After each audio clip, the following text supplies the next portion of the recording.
Rainao riavy indrindra ho nitady aho fa tsisy toanao famindra fosy befy izy lay tompo sy mpamonjy natolany ny zanany ho antsika Jesosy Kristy fianao lay sy tolo-mahatra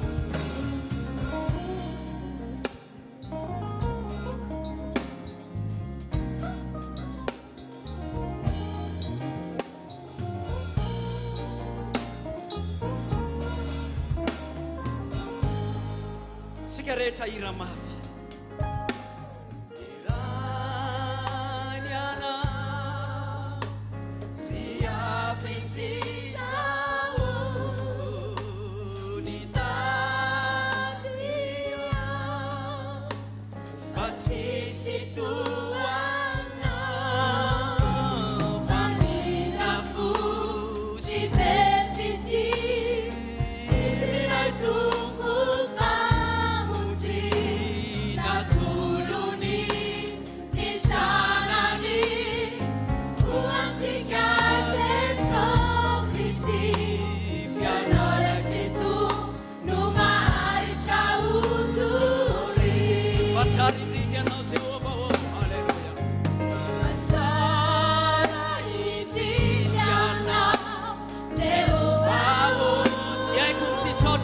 Now, see, I could see some shining, another now.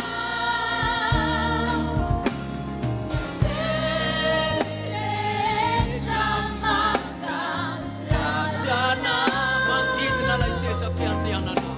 Manutina, la stessa fiandiana now. Yereka e wakana now.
Rehetra ivavaka gataka ny fitahin'Andriamanitra amin'ny tiany ity samy mivavaka angatao ny tompo anatrika atsika eto amin'ny tiany ity angatao Andriamanitra manganao ny ankizy rehetra mivavaka tsika rehetra izay tonga eto aoka ivavaka angataka ny fitahin'ny tompo tsy amikerina mimpatanjahana ho ny soratra masina fampifanako rery ihany noho izany dia ivavaka itsika angataka amin'ny tompo amanganao ane izy anatrika atsika eto ane izy ary karakaratsika tsiraray avy any Andriamanitra amin'ny fahatongavantsika eto amin'izao toeran'izao samy mivavaka amin'ity maraina ity Jehova tompo Andriamanitra iao feno fisaorana sy fankasitrahana anao zahay ary feno fanandratana sy fanomezam-boninahitra ny anaranao noho ny fitahinao sy ny fahasoavanao tompo nomenao ty fotoana an'io maraina ity izay iarahanay manome voninahitra an'Andriamanitra eto amin'izao toeran'izao iarahanay makasitraka sy manandratra an'Andriamanitra amin'ny fandaram-potoana rehetra tompo izay ataona eto amin'izao toerana izao apetraka ampelantananao Andriamanitra izao fivoriana izao aoka ianao no anatrika eto amin'ity toerana ity aoka ianao no hitana eto amin'ity toerana ity raiso an-tanana tompo izao fanompona izao aoka ianao ny asa Jesosy ao anatrika anay eto amin'izao toerana izao hotahinao ane izao ira fiterana rehetra izay atao izao hotahinao ane ny vavaka izay asandratra Jesosy hotahinao ane Andriamanitra ny afatra ny fandaram-potoana rehetra izay atao eto amin'ity toerana ity mila ny fitahinao izay Andriamanitra ary mila ny fanatrianao eto izay Jesosy ho anao ny tera ho anao ny voninahitra ho anao ny atra sy ny fisaorana ary ny fankasitrahana mandrakizay amin'ny anaran'i Jesosy Kristy Zanak'Andriamanitra velona. Taio Andriamanitra ity fotoana lehibe ity. Jereo ny tsiraray avy izay efa tonga eto vankio. Jereo ny tsiraray avy izay ny andalana. Taio Tompo aho. Aoka ny fanahinao ane anatrika anay eto amin'ity toerana masina ity. Amin'ny anaran'i Jesosy Kristy Zanak'Andriamanitra velona. Taio izao fotoana izao Andriamanitra. Amin'ny anaran'i Jesosy. Misaotra Tompo Andriamanitra io. Taio manokana izay rehetra tao eto. Ny fandarana rehetra izay etona eto Andriamanitra. Petraka am-pelantananao ny zavatra rehetra. Amin'ny anaran'i Jesosy. Misaotra Tompo Andriamanitra io. Alleluia. Mankasitraka Jesosy io. Taio izay rehetra tao eto amin'ity an'ity. Amin'ny anaran'i Jesosy ny asan'ny devoly rehetra. Izay manelinkelina kosa dia fatorana amin'ny rano Jesosy Kristy Zanak'Andriamanitra velona. Misaotra Tompo Andriamanitra io. 7:70 azy ianao. Rehefa nomenao an Jesosy ny fiainanao, izy no miara-dalana aminao. Mahatoko sady marina izy ka hiaro anao ety amin'ny tany fivahinianana. 7:70 makasitraka Tompo Andriamanitra io. Fa eto ianao ary anatrika anay hitanay eto ianao. Amangy anay tsiraray avy ianao. Misaotra Tompo. Alleluia. Misaotra Jesosy. Alleluia. 7:70 azy ianao. Misaotra Tompo Andriamanitra. Alleluia. Totsika mipity hafatanana izany iray izany. Manasanao ahitehaka iterany Tompo. Jesosy ny fiainana ka izy no miara-dalana aminao. Matoky sady marina izy ka hiaro anao ety an-tany fivahinianana. Samia mahasoerana antsika rehetra. Samia mankatoerana Tompo. Mahasoerana antsika.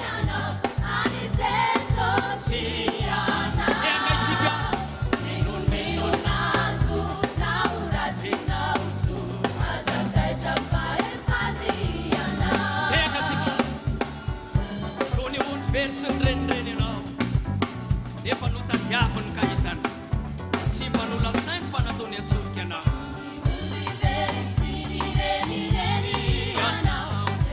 Notadiavany ka hitany. Tsy mba nolasainy fa nataony atsofoka ianao. Tonga antoky ny fifaliany. Azy ianao. Samy miteka, samy miteka. Oka iterana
miarapatsika tsiraray avy tonga soma tsara eto amin'ny Jesosy mamonjy. Miarapatsika rehetra izay manaraka mivantana ny fandarana amin'ny tambazotra tserasera ny tompo ane hitantsika tsiraray avy izay manatrika izao fotoana izao. Eny ary alohan'ny hidirantsika ho amin'ny fandarana rehetra dia andaontsika anao hira fiteranan'Andriamanitra vonina hideran'ny tompo venao tonga eto azafady. Manao valelo mafy izay vonina hideran'Andriamanitra tonga eto. Amaky anao sady any Andriamanitra ao anatin'izao fiterana izao. Ampahery anao sady any Andriamanitra ao anatin'izao fiterana izao. Ary ao anatin'ny afatra Andriamanitra dia izao hitondra hery ho anao sady an'izany fandarana rehetra izany. Koa satria ao anatin'ny andro farantsika ny zavatra ilaitsika riavana malala dia izao hoe mila ny afo ny fanamasina mandrakareva isika. Noho izany dia ho ataontsika ho fiteranan'Andriamanitra ary ao anatin'ny fiterana ny faharoa amby 530 irao ny afinao. Amangy anao ane ny afo ny fanamasina androany. Irotsaka ao amintsika tsiraray avy ane izany. Da ho ataontsika ampity hafatanana marisika tsara izany fiteranan'Andriamanitra izany manao hoe irao ny afinao. 2:530 manasanao amin'ny anaran'i Jesosy hideran'Andriamanitra sady amin'ny tia maraina ity. 2:530 irao ny afinao.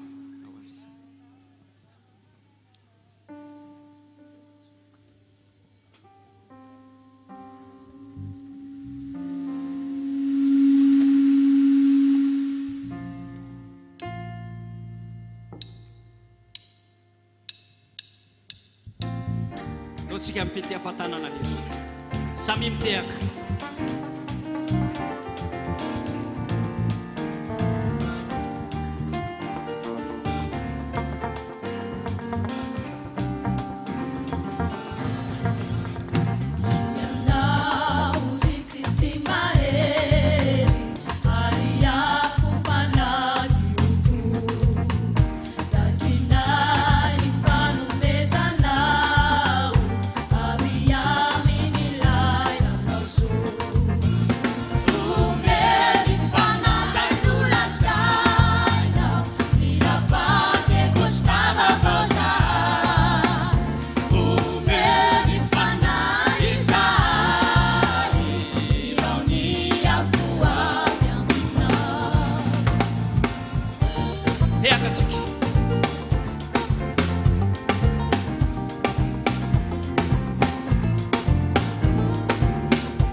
Haleluya.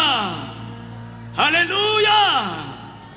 Eny ary toisantsika hatrany ny hira fiterana amin'izao fotoana izao. Aloisantsika izany hira fiterana an'Andriamanitra izany dia ilay hira manao hoe mbola misy ray azo antenaina andrandrao ny lohatanjao ny saina. Mbola misy fanantenanao anao androany maraina. Mbola ao tsy asosiasonao antenaina amin'ity androany ity. Izay manahaka izany manao vamainina mafy azafady. Totsika izany hira fiterana an'Andriamanitra izany. Mbola misy ray azo antenaina Noery 3:24 neo misy izany tononkira izay ho ataontsika manaraka izany. Ndao ary toisantsika hatrany ny fiterana an'Andriamanitra. Topatopa ny onjaveny sambonao. Mila ho fefika sy ho rendrika. Natao daholo ny ezaka izay azo natao nefa toa tsy afaka. Mbola misy ray azo antenaina andrandrao ny lohatanjao ny saina. Totsika izany hira fiterana an'Andriamanitra izany ho fanoizana ny fiterana ny tompo. Mbola misy ray azo antenaina. Totsika mifanandratatanana fanoratena izany hira izany.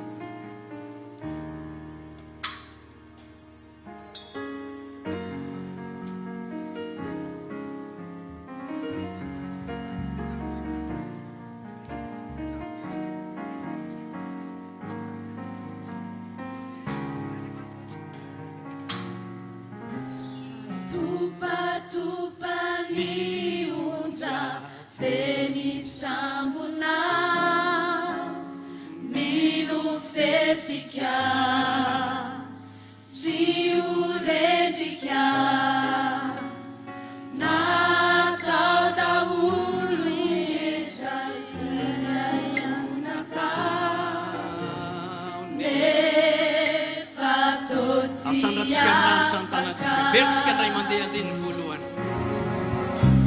Atopatopany onja feny sambona. Mila ho fefika sy ho rendrika. Mila ho fefika miezaka izay azo sy ho rendrika. Nefa toa tsy afaka. Natao daholo ny ezaka izay azo natao.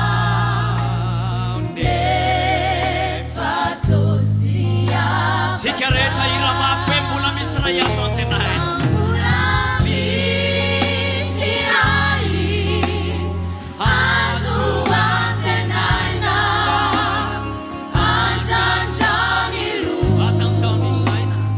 Atanjao ny saina. Mbola ao Jesosy azo andrandraina.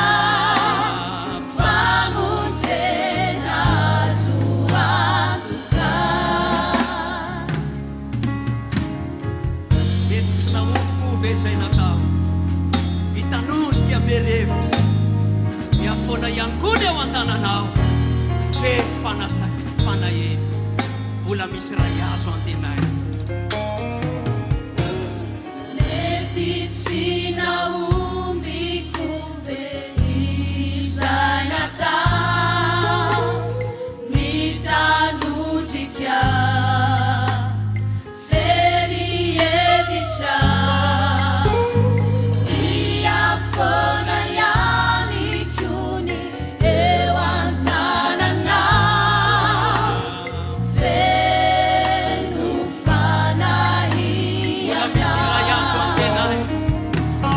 Mbola misy ray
tena azo anka ho anao Jesosy ry havana manahy.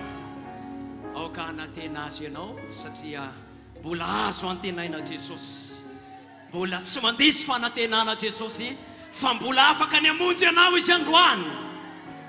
Eny arom-pisantsika ny fandarana amin'izao fotoana izao alohan'ny hidirantsika ho amin'ny afatra Andriamanitra izay ampitondrain'Andriamanitra ny mpanompony amin'ny ity dia andaontsika anompo ny tompo amin'ny fitondrana ny fanatitra sy ny apafolo ny fitahiana fampandrosoana sy fampandehanana ny asan'Andriamanitra. Hoy ny voalazan'i Jakoba manao hoe izay rehetra nitahian'Andriamanitra dia izao hoentiko an'Andriamanitra tokoa ny apafolony.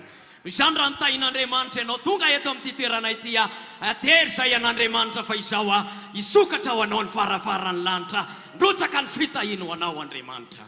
Taontsika ao anatin'ny fanatanterana izany mangataka ny tompona anjara hitsangana indray ny fanatitra amin'izao fotoana izao ira fa 1:700 no ataontsika ao anatin'ny fanatanterana izany fanomponan'Andriamanitra manaraka izany fitiavana sarobidy 1:700 no izany dia anatanteraka izany fanompona manaraka izany tsika ary amin'izao fotoana izao.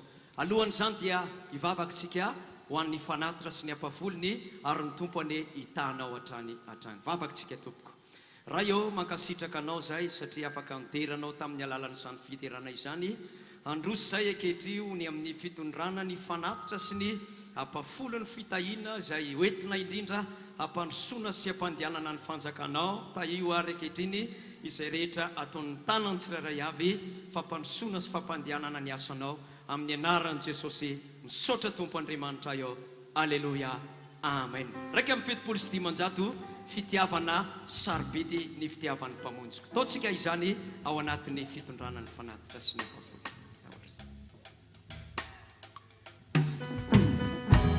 Taontsika mipity hafantanana izany hira fiteranan'Andriamanitra izany. Aoka ity hatananao antompo ianao. Rehefa afaka iny hatananao ny fanatitra dia hafantanana eo voninahitra Andriamanitra.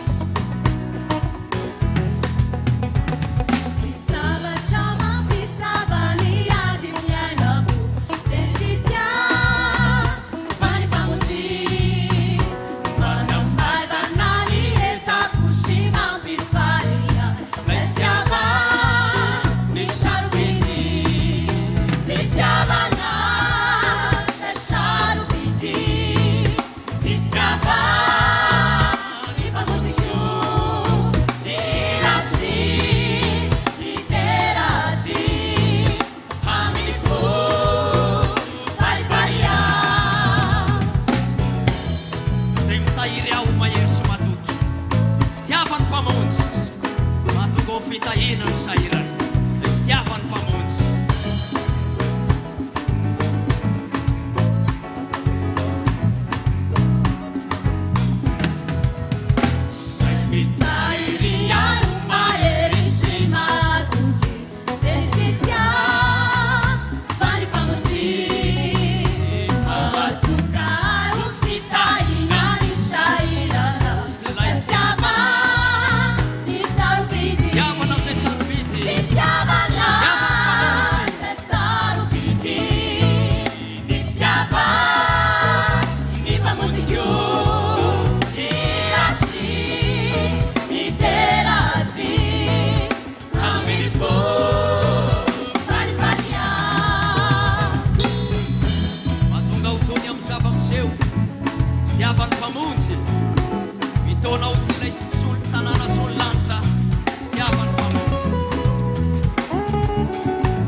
It's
mahita zay rehetra nataon'ny tananao ho tahin'Andriamanitra ny ianao. Andrositsika eo amin'ny fandarana manaraka dia ny fitondrana ny tenin'Andriamanitra izay hoentin'ny ray aman-dreny mpanompon'Andriamanitra amin'ity maraina ity. Alohan'izany nefa dia andaontsika anao ira fiderana anankiray eo am-pitsanganana 700 ekaiky tompo izay hitarianao ao aorianan'izany dia ivavakintsika ho amin'ny tenin'Andriamanitra iteny aminao ndray any Andriamanitra amin'ity maraina ity.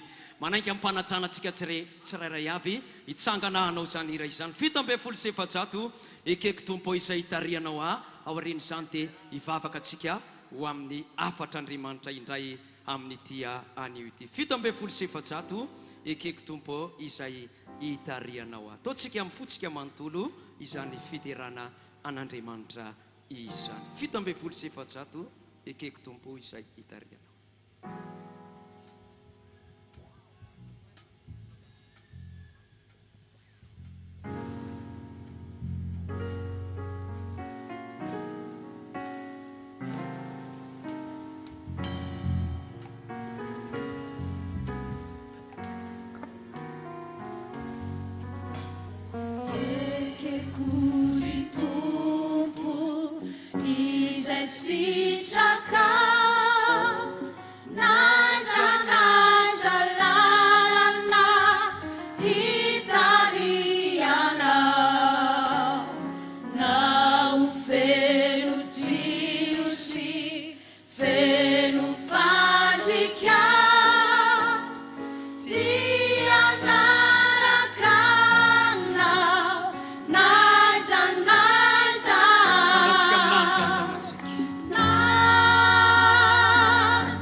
fanompoana manaraka dia ny fandrenesana ny tenin'Andriamanitra izay hoentin'ny mpanomponao amin'ity anio ity.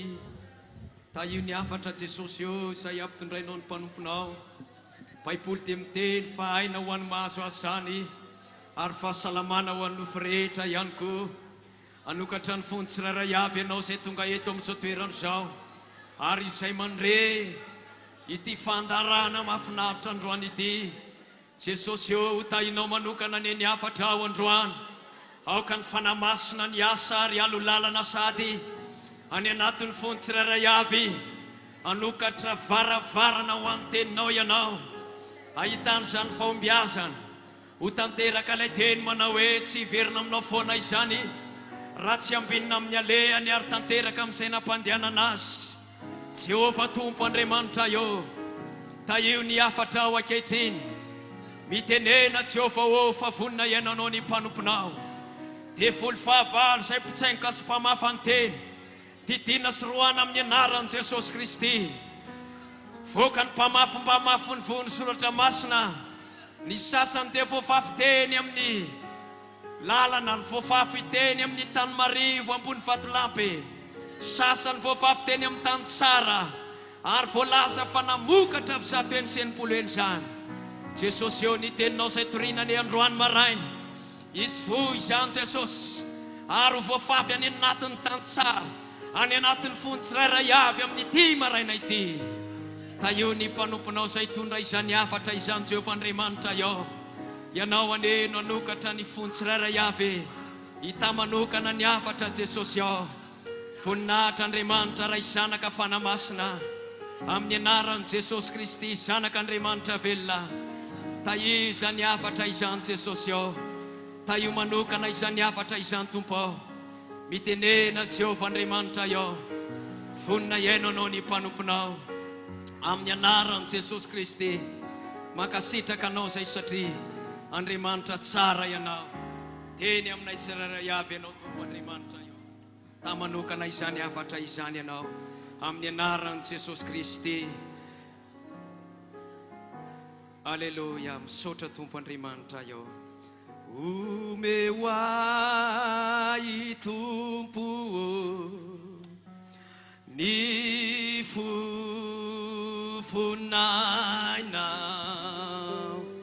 harutsayini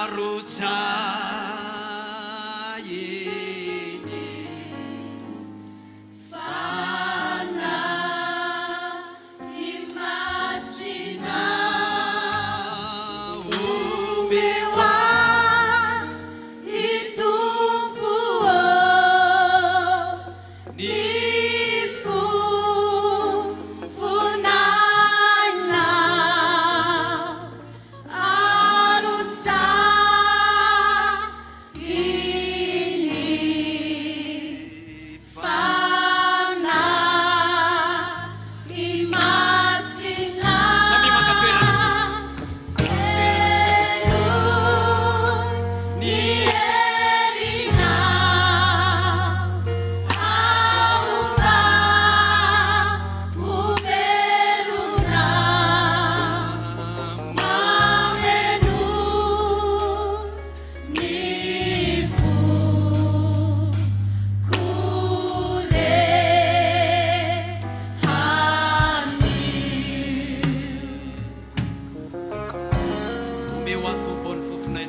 Aleluia. Alléluia. Mbola anao hira anankiray isika lahady sambatra ao alohan'ny anokafatsika ny tenin'Andriamanitra dia manokatra ny sainao sy ny fonao faly miara-banao koa tonga eto amin'ity fanatrehan'Andriamanitra ity. Alléluia. Naizanaiza ngona androna telo amin'ny anarako Jesosy dia aiza izy afaka mamaly ianao eto afovoany aho. Alléluia. Dia makasitraka ny fahatongavanao sady ny tenako ary ny tenanay eto amin'ity fiangonana Jesosy mamonjy Ambodra Trimity. Ira fa 7:7 ataontsika mirefitrefitra ny fitiavantanana mana hoe alahady sambatra ao. Tokony fahasambaranao anao ny andro alahady tahaka an'izao satria ahafahanao tena manompo an'Andriamanitra feno maraina sy hariva. Alléluia. Toatra mbola tsy sambatra ianao zany ino fa ho sambatra ianao. Alléluia. Dikany hoe sambatra dia fifaliana, fanantenana, hery fiadanana ho ny fahatongavako ato an-tranon'Andriamanitra ary tokony hanatenana zany ianao androany satria eto ilay andriana ny fiadanana. Alléluia. Alahady sambatra ao ataontsika amin'ny fitiavantanana izay hira izay. Samy miteraka daholo izay teo sambatra ao anaty Jesosy.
Dia fetin'ny ankizy manao valelo mafy be anao raha fantatrao zany Fetiny sekoly alahady androany. Halleluja. Iny fanadiatrany amin'ny zazany amboaka raha afaka manao fety. Satria zaonao mpanao batisa mbola tany amboaka enim-bolana ary Jesosy vao manomboka tao akibon'ny Maria Virgine avy amin'ny fanamasina dia nifamangy ny reny mpianakaviana fa nanao fety izy roalahy. Ny fetin'izy roalahy dia nibitaka jaune. Nisery avy amin'ny Jesosy, nisery avy amin'ny fanamasina, nampifaly amin'ny Jesosy, nampifaly amin'ny jaune mpanao batisa azafady. Androany izara hery aminao any Andriamanitra ka hiara-faly amin'ireo sekoly alahady rehetra ireo ianao androany. Fetin'ny sekoly alahady androany. Ny volana Desambra dia fetin'ny ankizy. Zay no mahatonga ny olona manao an'ireny hoe misy ny atao hoe dadabe, Noely, sy ny sisa sy ny sisa.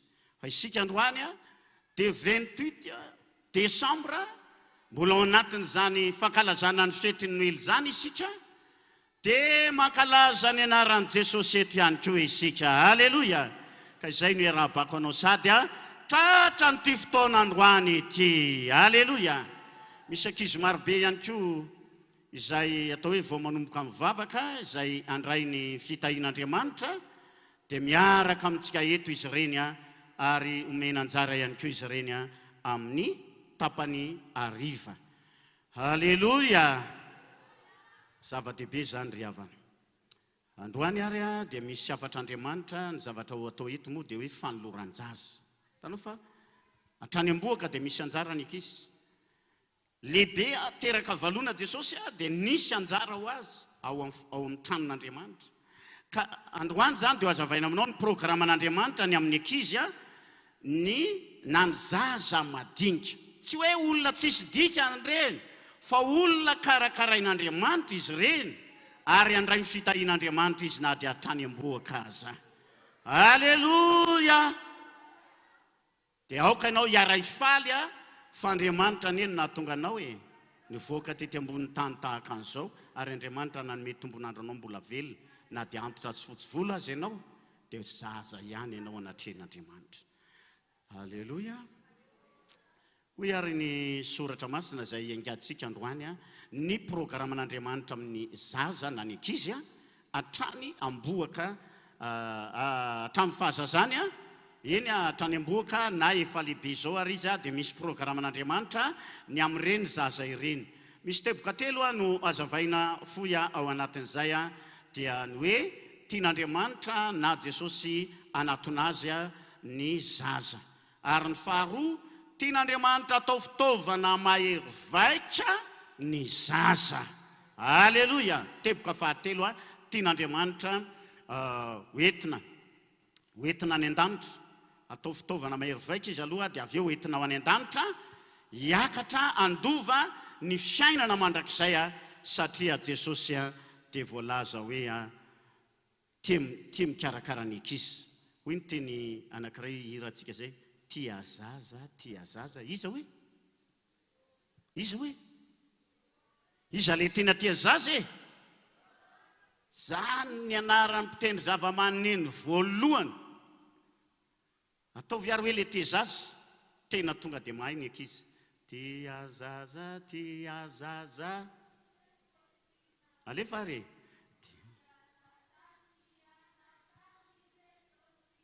Zaza.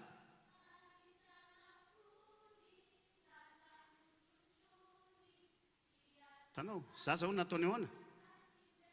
Notrotrony. Tena tia zaza lay Jesosy. Halleluja. Hira international izy iny fa tsy hoe niforona teto Madagasikara. Nahoana ny vazaha mahalala an'izany ary nahoana ny gasony tsy halala an'izany. Tia zaza zany Jesosy sika zany ry havana. Tia zaza zany Andriamanitra zany. Halleluja. Noho izany dia ovaka itsika ny tenin'Andriamanitra izay milaza an'izany Marka 7:13 hatramin'ny 9:20. Aza diso hevitra ianao ka eritreritra hoe ny zaza dia tsy lain'Andriamanitra fa manelingelina ny ampiangonana dia atao mpianotrano atao mpianotanana fotsiny izy ireny. Tsy ary havana. Hoe ny tenin'i Jesosy mana hoe avelao ny zaza anatona ary aza rarana fa anoto azy ny fanjakan'Andriamanitra. Haleluya. Marka toko folo andinnya fahatelo amby folo hatramin'ny fahina amby folo no vakina aminao amin'izao fotoana izao. Vakitsika ary zay amin'ny anaran'i Jesosy. Ary nisy nitondra zaza madinika hoe ho aminy mba ametrahany tanana fa ny mpianany ny teny mafy ireo olona nitondra ireo. Nefa tezitra Jesosy rehefa nahita izany ka hoy izy taminy, avelao ny zaza madinika anatona ary aza rarana fa any to azy ny fanjakan'Andriamanitra. Haleluya. Lazaiko aminareo marina, lazaiko marina aminareo, nazovy no tsy andray ny fanjakan'Andriamanitra tahaka ny zaza dia tsy ho tafiditra ao, ary nitrotro azy izy dia nametraka ny tanany taminy ka nitsodrano azy. Haleluya. Nitrotro azy izy hoe ny voalaza ka nametraka ny tanany taminy izy ka nitsodrano azy. Trotrony Jesosy. Fa tsy mahita ianao amin'ny Baiboly hoe na dia andininy iray aza hoe dia ny batainy Petera Jesosy dia nitrotrony. Jesosy ihany no nitrotro zaza, fa ry Petera aza nahazo bedy raha nanakatsakana ny zaza tsy anaton'azy. Iainga amin'izay lesona izay indrindra, amin'izay tenin'Andriamanitra izay indrindra isika riavana hoe Jesosy tena tia zaza. Tian'Andriamanitra raha taomina ianao hoe eto ny zanakao anao sekolalady, eto ny tanoranao anatonany Jesosy, dia aza everinao fa olona diso adresy na miteniteny foana izay mampirisika anao amin'izany. Ary tsika mpitoro filazany tsara mpampianatra sekolalady ndraindray eny Akalamanjana dia mieritreritra hoe tsisy olona mihitsy tao fa ankizy kely vitsivitsy no mba tonga tao. Zany hoe mabe dia anatren'Andriamanitra ny fanambaninao fa tsy olona reo zaza ireo, fa misaoran'Andriamanitra ianao raha misy zaza miaino anao, fa reo le tian'Andriamanitra ho any an-danitra voalohany reo. Haleluya. Haleluya.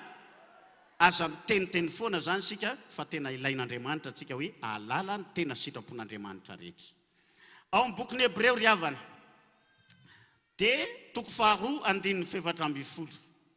Ny famonjena nomen'Andriamanitra ho antsika amin'ny alalan'i Jesosy Kristy antony nahaterahany dia miainga any amin'ny zaza. Hebreo toko faharoa ka ny andininy fa efatra amby folo.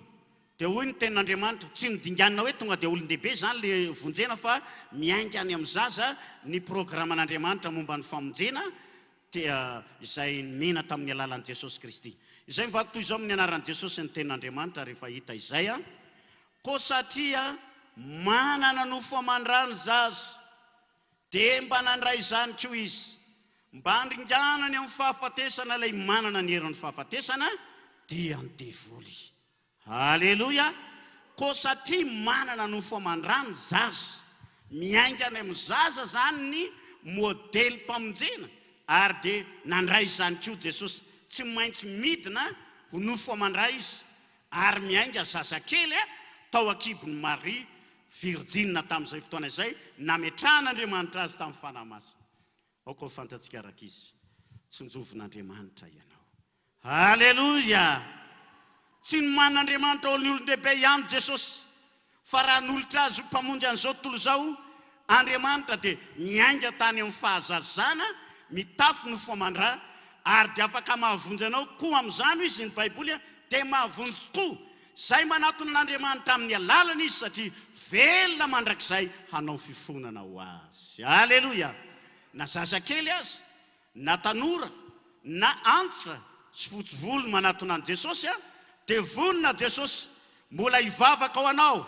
Tsy hoe maty izy dia nalevina dia tsy mipoitra intsony, fa Jesosy nitsangana tamin'ny maty afaka mifona ao anao.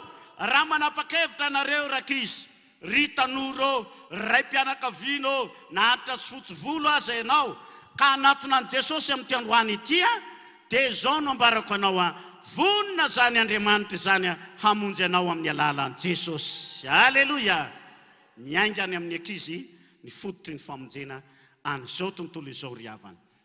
izany ary no ahatonga ny teny ary zay no mahatonga ny liko atoko faharoa andininy fa efatra raika amby folo manao hoe rehefa teraka izy fa mpamonjy ny teraka anareo anio ao an-tanàna Davida ao izy dia ilay Kristy tompo tena mpamonjy ilay tena enjana indrindra zany hoe izany Jesosy zany dia mpamonjy tena enjana be zany mihoatra lavitra noho ny nazirita rehetra zay nampiasain'Andriamanitra io le nosorana ary dia natsoina hoe Kristy tompo izy ny dikany Kristy dia hoe Messia andrina sady misy hery mahandriamanitra azy ao aminy reny nazirita reny mantsy olombelona ohatra ry Samson ry Gideon ry Deborah sy ny sisa fa saingy ny mampiavaka azy rehefa tian'Andriamanitra hiasa tao amin'ny Israely amonjy ny firenena anankiray io izy dia nataon'Andriamanitra no nosorana tamin'ny fanahy masina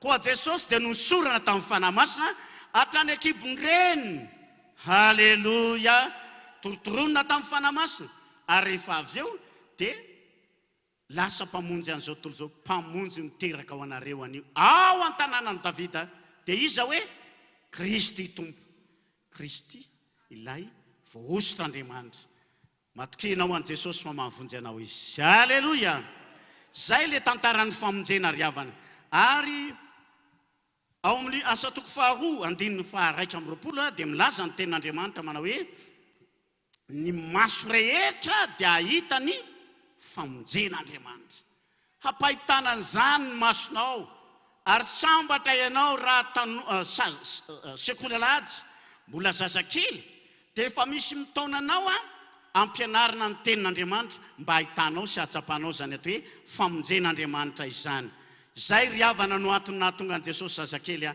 amonjy ny olona hatrany amin'ny fahazazana izy fantatr'Andriamanitra ny vakio kely ny Isaia toko fa Salamo 7:7 fa ny olombelona dia lazainy Baiboly hoe mivily hatrany amboaka ary rehefa teraka izy tsy misy sekoly fampianarana mandaingy tsy misy sekoly fampianarana mangalatra tsy misy an'izany eto ambonin'ny tany fa izao kosa maninona ny mahay mandainga ny ankizy maninona ny mahay mangalatra ny ankizy maninona ny mahay miteny ratsy ny ankizy satria ny antony misy toetra ratsy nolovaina tany amin'ny razana ao izay mahatonga ny Baiboly miteny any hoe mivily hatrany amboaka ny ratsy fanahy manizy raha vatany vao teraka ka miteny lainga manizy izy raha vatany vao teraka zany hoe fa misy karazan'olona nateraka andainga misy karazan'olona nateraka ho mpijangajanga misy karazan'olona nateraka ho mpamon'olona misy karazan'olona ohatran'izany mampalahelo an Jesosy reny satria ny mpandainga rehetra sy ny mpamon'olona rehetra dia misy karazan'olona ne mpanompisampy satria mpanompisampy ny dadabeny mpanompisampy ny ray aman-dreny dia ireny karazana toetra nolovaina tatsy tary ireny avy tamin'ny razana no antony ahatongavan'i Jesosy ka tiany Jesosy tsy ho very no toetra nolovaina tany amin'ny razana ianao ry tanora ry sekoly alahady fa tiany Jesosy ho vonjena ianao halleluja ay rato ny masom-panahinao fa milanao Jesosy riavana malala na dia ataoko hoe tsy nieritreritra an'izany arana hoe zanak'olona ambony zanak'olona ohatran'izao sao mivily hatrany amboaka ny ratsy fanahy nandova toetra ratsy izy ka tsy tiany Jesosy ho very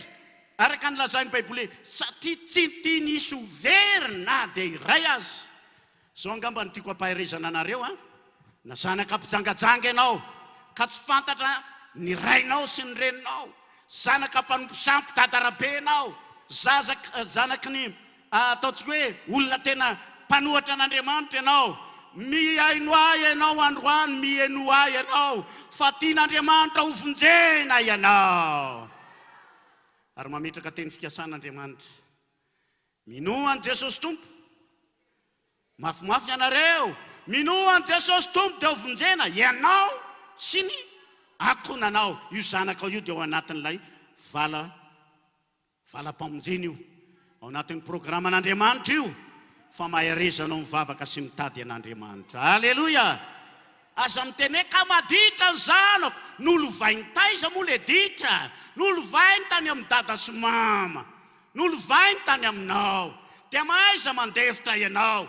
Raha navonjy anao ry dada sy mama, Jesosy na hay nanova ny reninao, na hay nanova ny dadanao na ny dadabenao izy, dia minoa ianao fa mahay manova ny zanakao ihany koa zany Jesosy zany. Haleloja! Dia azakivy ianao mivavaka ho azy fa hovonjeny Jesosy izy, engany androany zany famonjena izany. Haleloja! Ao amin'ny teboka faharosadsika, tian'Andriamanitra ho atao fitaovana mahery vaika eo an-tanany ireny zanakao ireny. Amen. Na hoe ianao ry tanora sekoly tena tiako milaza aminao fa misy programan'Andriamanitra tsara indrindra ho anao. Fony ianao tsy mbola teraka, tsy mbola torotorona tany an-kibo i Andriamanitra tamin'i Jeremia, no efa fantatro ianao. Efa fantatra Andriamanitra ianao. Amen. Ilaina morona anao ve dia tsy hafantatra anao? Koa misy zavatra kendren'Andriamanitra eo amin'ny fiainanao, dia ny ataon'Andriamanitra fitaovana mahery vaika ho ampiasainy eo ampelantanany. Ny sasany amin'ireny lasa mpanonany tahaka ny Jeremia, tahaka ny Isaia. Haleloja! Sasany aminareo fidin'Andriamanitra ho mpanetana, mpihira fiderana, ary renireny dia fitaovana ampelantanan'Andriamanitra hitondra famonjena ho an'izao tontolo izao. Haleloja!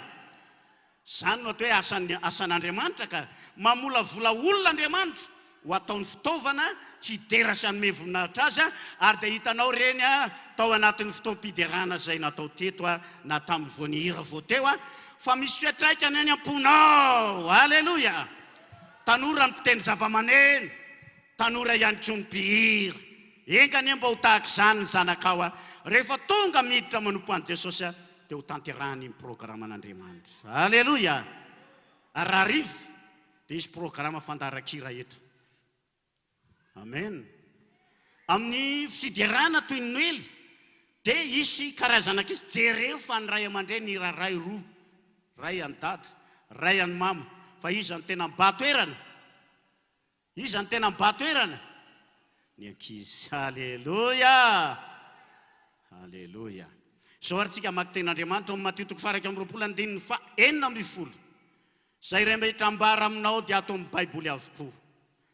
Nisy zaza majinika marobe tamin'ny faraparan'ny asa fanompoana nataon'i Jesosy tety ambonin'ny tany ry havana, izay nosakanan'ny Sadoseo, ny Fariseo, ny loholona raha niakatra any Jerosalema Jesosy tamin'izay fotoana izay, dia niorakoraka ny olona, dia hoy izy: ampanginitra olona reo, manabataba reo olona reo. Dia hoy Jesosy: nga tsy fantatrareo fa voasoratra hoe avy amin'ny molotry ny zaza madinika no ivoahany fiderana. Haleloja! Ary raha manginy reo dia iza ndray miantsoantso. Ninona hoe ny vaty tamin'izany fotoana zany dia ny jentilisa mafo. Vaty tamin'izany fotoana zany dia mety ny rindrim-bato sy ny rehetrarehetra eny izay afaka maneho ny heriny amintsika. Rehefa sakananao tsy hiderany olona, rehefa sakananao tsy hirany olona. Tamin'ny andro ny famangin'Andriamanitra lehibe tany Pays de Galles tamin'ny 1904 dia olona andeha hiantsena dia nijanona rehefa nimangy ny fanamasina, fa na dia ny ravin-kazo miofaofa eny amin'ny sisiny arabe, na dia ireny vato aman-kazo ireny dia nitoroteny taminy, ka nahatonga azy hoe ajanony alohan'ny tomobily, mibebay ianao, mihavana amin'Andriamanitra. Haleloja! Lasa ny olona nandohalika tany anaty bozaka, ny akohaka sy ny tomany, tanteraka ilay faminanian'i Jesosy manao hoe raha sakananareo tsy hidera ary olona reo dia ny vato aman-kazo indray miantsoantso. Dia hoy amin'ny teny anareo androany, misaoran'Andriamanitra ianao, raha mbola men'Andriamanitra vava misokatra, men'Andriamanitra feo, men'Andriamanitra fahasalamana, ka manaova fiderana manakoako an'Andriamanitra ianao. Zao olona noforoniko zao no anambarany fiderana ho Jehovah. Haleloja! ten'Andriamanitra raha dia milaza amin'ny Matio 1:25 zay fa tsy azo sakanana tsy hiderany olona, ary zany no asan'ny fanahy masina ao anatinao ao, na dia atao hoe azy any amin'ny toerana sarotra toy ny tany an-tranomaizina. Paoly sy Silasy dia nivavaka tao am-pony, vavaka sy ny hira fiderana, tsy misaraka amin'ny asa fanompona ny hira fiderana sy ny vavaka, ary ny tenin'Andriamanitra. Raha nanao zany izy roalahy dia tsy nahatsindry ny toerany tany an-danitr'Andriamanitra, fa nidin'Andriamanitra tao amin'ny tranomaizina, naniraka anjely na mahanon-gadra rehetra sy ny fatorana rehetra. Ny fiangonan'Andriamanitra velona marina dia miaina amin'ny fiderana. Mafimafy ny aleloia. Ianao manao aleloia eo mila midery, dia iva ny gadranao sy ny fatoranao anatin'ny fonao io, na ny fahakivinao na ny fahatezitezeram-ponanao, dia manandrata fiderana ho an'Andriamanitra ianao. Sokafy ange ny vavanao, isa rotelo faraparany isokatra ho anao ny fitahian'Andriamanitra, iva ny gadra sy ny fatorana rehetra amin'ny fiainanao. Ny ankizy madinika dia nataon'Andriamanitra fitaovana anao an'izany. Haleloia. Aza miteny ianao hoe inona koa ty tsy mahalala matory ty, alina ny andro matory amin'izay, alao izy hira fiderana hampidina ny herin'Andriamanitra any amin'ny tokantranonareo. Haleloia. Zany nataon'Andriamanitra zany ary niraisina ho isan'izany ny ankizy. Haleloia. Fa ianao ve dia mbola eritreritra hoe nanao hoe tena tsy ilaina ny hira fiderana? Misy matsy lehibe fanakianana be fahendrena be loatra. Alao ny olona hanao zay ataony ny ianao koa ataovy zay ataonao. Fa hoy ny hira anankiray, za tsy maintsy midera. Haleloia. Za tsy maintsy midera.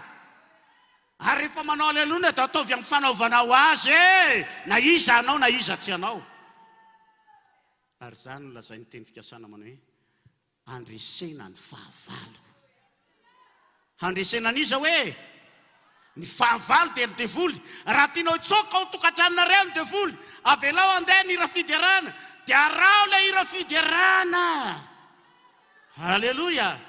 Fa ianao aza mitsombavy, fa tena misokafa koa ny vavanao dia ataovy koa ny ianao Zao no lazainy ten'Andriamanitra azy, ary no nitany lohan'ny mpisorona sy ny mpanoradalana sy ny zava-mahagaga izay nataony sy ny ankizy madinika miantso eo amin'ny tempolo ka nanao hoe hosana ho an'ny zanak Davida, dia hosana mafy izy ireo. Azafady, dia sosotra mafy izy ireo. Ka nanao taminy hoe renao va izay lazain'ireo? Dia hoy Jesosy taminy, eny, tsy mbola novakinareo va ny teny manao hoe avy amin'ny vavan'ny zaza madinika sy ny zaza minono nanatanterahanao fiderana. Haleloia. Baiboly matsy dia miteny fa reny fiderana reny dia avy amin'Andriamanitra. Haleloia. Avy amin'ny molotry ny zaza madinika, avy amin'ny vavan'ny zaza madinika no amoanao fiderana, andresena ny fahavalo. Hoy ny andinin'ny hafa anankiray ry havana. Mianara ianao, ary za fa nahita lehilahy lehibe mitadana zazakely 4 taona tompoko nampibebaka azy. Pastera mety miteny aminy fa tsy ratsirainy, fa ny zanany kely no manitsy azy. Dada, tsy mety zao ataonao zao. Dada ene efa vita batisa, efa mivavaka kanefa mbola misorotoky dada. Avelao iteny izy, alao ideran'Andriamanitra izy.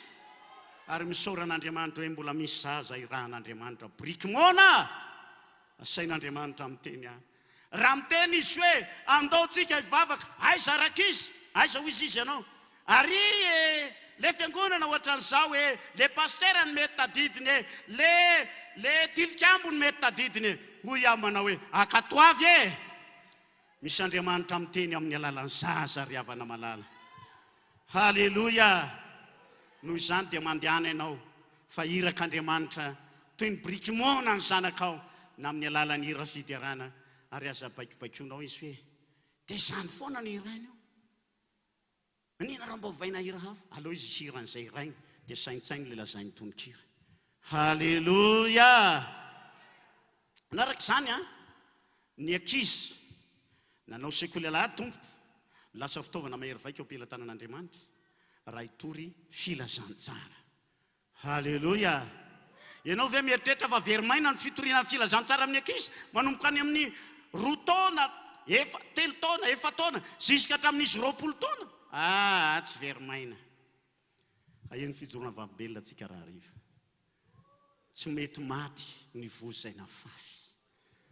Manao vamenina ianareo ray aman-dreny izay manana zanaka mianatra. Ary mampahery ianareo aho. Be dia be ny vavimbelona tsy ho azo isaina amin'ny ratsan-tanana fa ho amam-polona ho aman-jatony.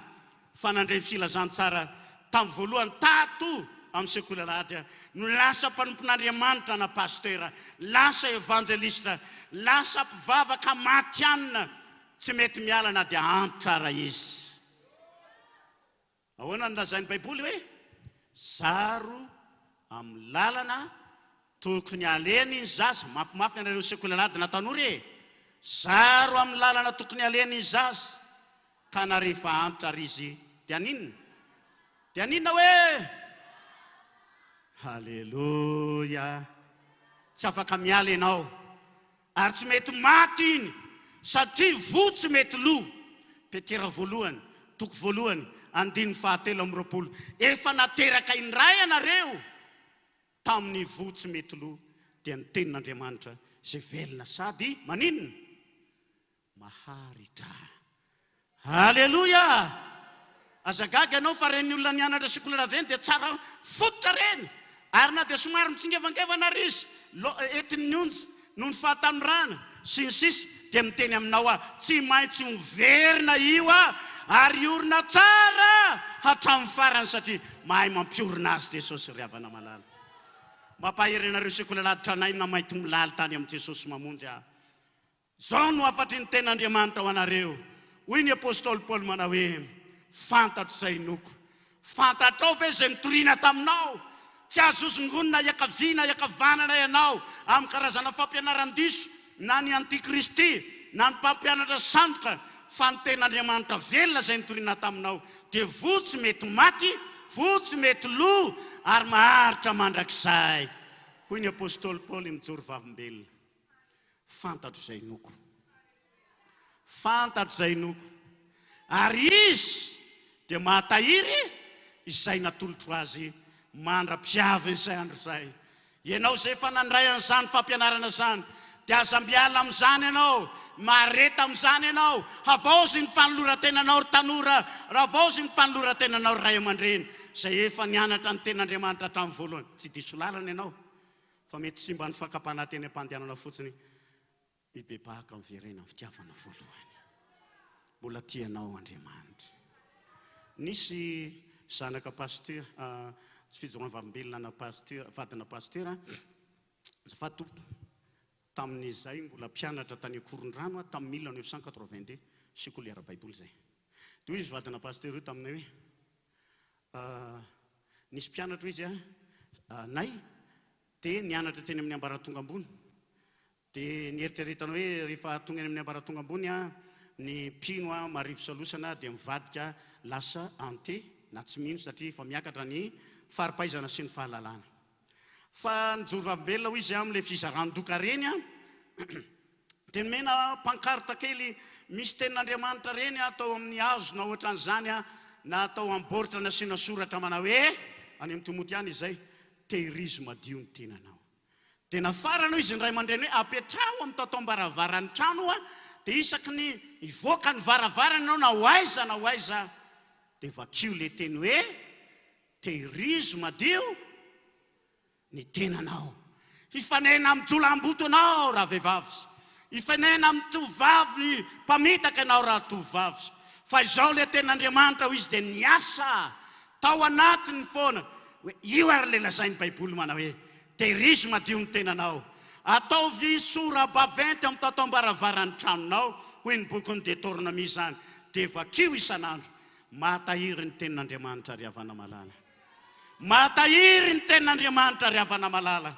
Fa na ho aiza ianao na ho aiza dia hoy io mpanompon'Andriamanitra io taminay indray manao hoe netiny zoko ao izy zay mpanohatra anty fiangonana ity ary za rero izy a sy ny mamanay ny resy lahatra tato ka nianatra teny amin'ny ambaratonga ambony a dia rehefa nahazo maîtrise en français dia hoy izy hoe andaotsika sindria matsy n'le anadany zany ho any andafo dia resa daholy a zay zavatra tianao hita fa mety fahafahapo ianao satria le rangahy fa tonga milliardaire tamin'izay fotoana zay ny lamato tonga tany amin'ny hôtel lehibe izy dia tany frantsa dia nyresahany hono Arianna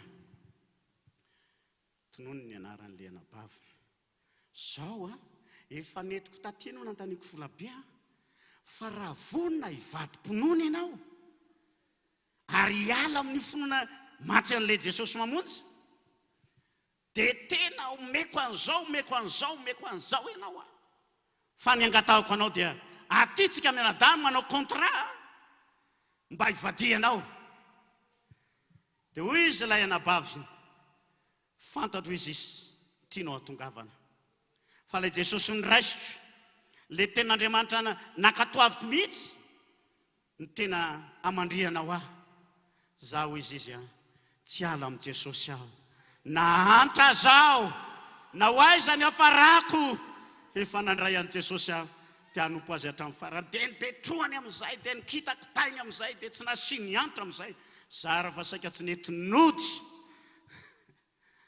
dia hoy izy io sera io sady mijoro vavimbelona sady mitomany zany izy nahazo nefa dia zao ihany aleko aho manana an'i Jesosy toy izay volamena na volafotsy halleloja zany ny olona nandray an'i Jesosy ry havana natambazana arena be na voninahitra be taiza moa nandraisany an'izany tao amin'ny sekoly lahady tao amin'ny fianarana tanora dia lasa vehivavy matoky ary tao aorianan'izay izy dia natao mariazy tamina pasteur Vozokiny premier promotion tonga pasteur an'i Jesosy mamonjy manana boky sy fampianarana maro be napetrany eto amin'ny Jesosy mamonjy halleloja tsy iza zany fa rakotony ray ny liva vadiny pasteur Celestin dia raha ho Andriamanitra ry havana nanoratra ireny boky ho antsika hoe fahano arany ondrikiliko tsy avela ho raraka tany zany fikalezan'ny mpanompon'Andriamanitra aina zany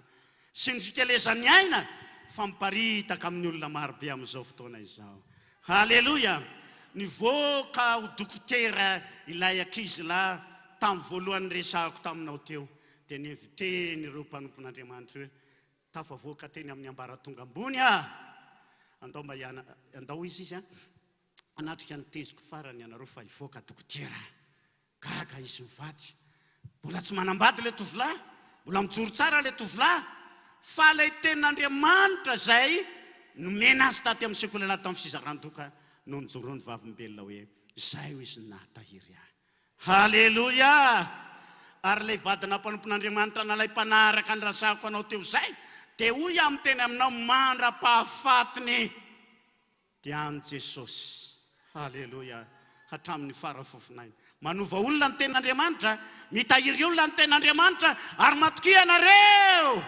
fa mbola tsy miova zany ten'Andriamanitra zany fa velona sy maharitra mandrakizay dia mitaona anareo ray aman-dreny aho ato amin'ny sapana ny ambadimbadika any raha miantso zay hoe alefaso ny zanakareo ho tonga hianatra sekoly lahady dia mampanantena anareo zahay fa tsy maintsy misy ovana ny zanakao halleloja ho voavonjy ny zanakao satria ny ten'Andriamanitra dia mahay manova azy reny mahay manova azy reny hanana fahendrena halleloja ary misy pasteur maromaro mpianatra sekoly lahady ato amin'i Jesosy mamonjy tsy hanonona anarana pasteur fa betsaka sekoly lahady natolotra ohatran'le tetsy hatrany ekipindreny zany dia efa natolotra an'i Jesosy nivoaka avy any ekipindreny natolotra teny ambony pilipitra avy eo nitovy indray ny tantara lasa mpianatra sekoly lahady tanora sy ny sisa voavonjy ny fanahy tonga nanolo tena atao amin'ny sahany tompo ary tonga mpiasa an'Andriamanitra manerana ny Madagasikara amin'izao tsika amin'ny teny izao isan'ny mafiorina amin'ny fitazomana ny fotom-pampianarana ato amin'i Jesosy mamonjy halleloja halleloja marina ary nylazainy baiboly fa tena manova olona ny ten'Andriamanitra. Ary zao nylazainy Obadia, izaho mpanomponao izy a, dia natahotra an Jehova aho hatramin'ny fony mbola kely.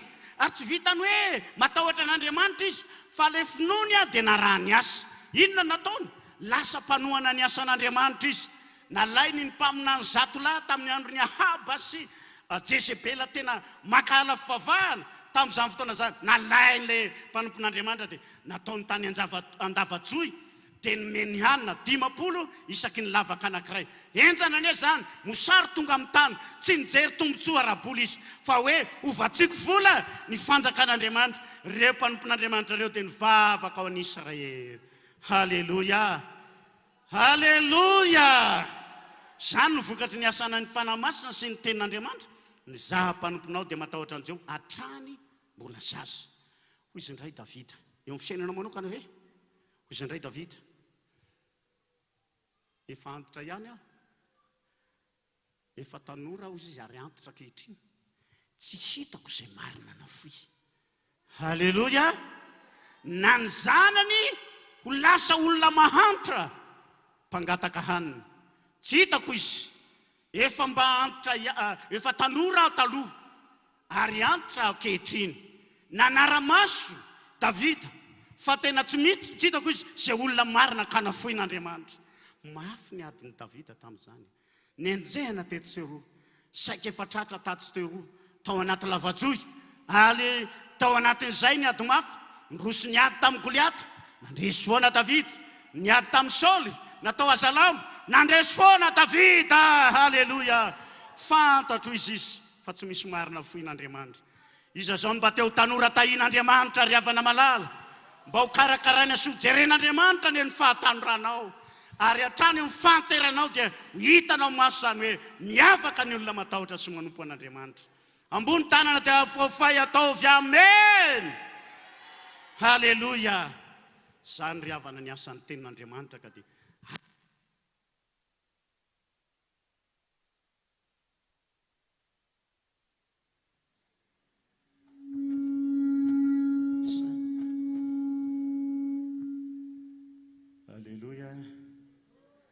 Halleluja.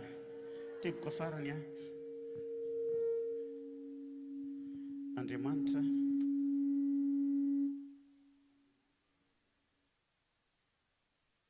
zagaga ianareo hoe inona no antony lavan'ny ankizy.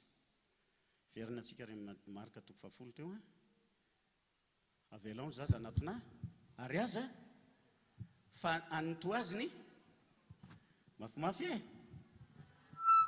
Inona hoe ny fanjakan'Andriamanitra.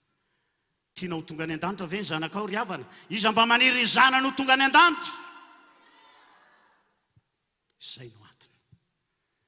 Raha ho any an-danitra ianao dia ento miaraka aminao ny zanakao. Amen. Aza vela hijajajaja sy tomany any amin'ny elo mandrakizay ny zanakao, fa ny toazy ny fanjakan'Andriamanitra. Misy hira anankiray izay manao hoe ny fonenako. Hira tena nahatonga sainay. Ny fonenako.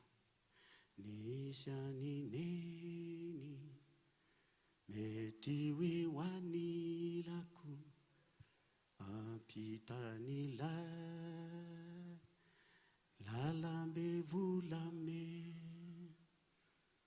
izy no voalohany nampianatra ny momba ny lanitra sy Jesosy sekoly alahady zany. Halleluja. Na efa maty arany mamanao, mamany teo akaikinao ka nampianatra sy nampirisika anao hoe raha vola velona izy na maty izy dia zao ihany a. Nisy reny taony teny hoe misy Andriamanitra, misy Jesosy, misy ny lanitra, mandehana zanako mamonjy sekoly alahady na mamonjy tanora. Halleluja. Dia io ianao fa voavony satria nisy reny ny kolokolo tao. Halleluja. Halleluja. Averintsika indray mandeha le hira teo hoe tsangana nareo tanora azafady mira fotsiny sur place eo ao ary refa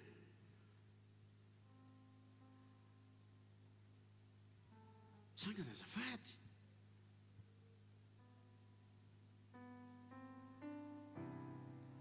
misy moa ny efakamboty a zay ny lahitr'Andriamanitra tsy maninona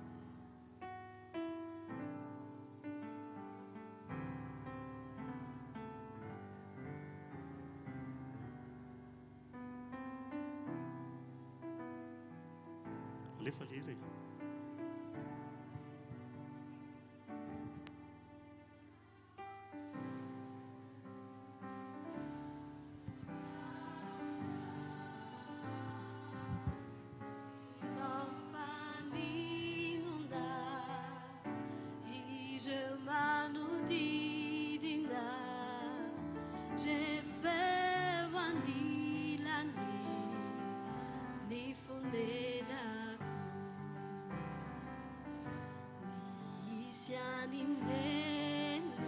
tsika rehetra zany hira zany deoka mba hira ianao hoe mitsangana daholo tsika rehetra azafady mafimafy le hira oko concentré tsara rehefa miaigny toro-teny a na mihira fidiarana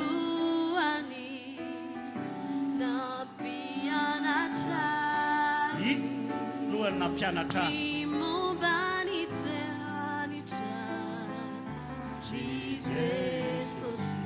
ianao reny ny tompona andraikitra voalohany amin'ny zanakao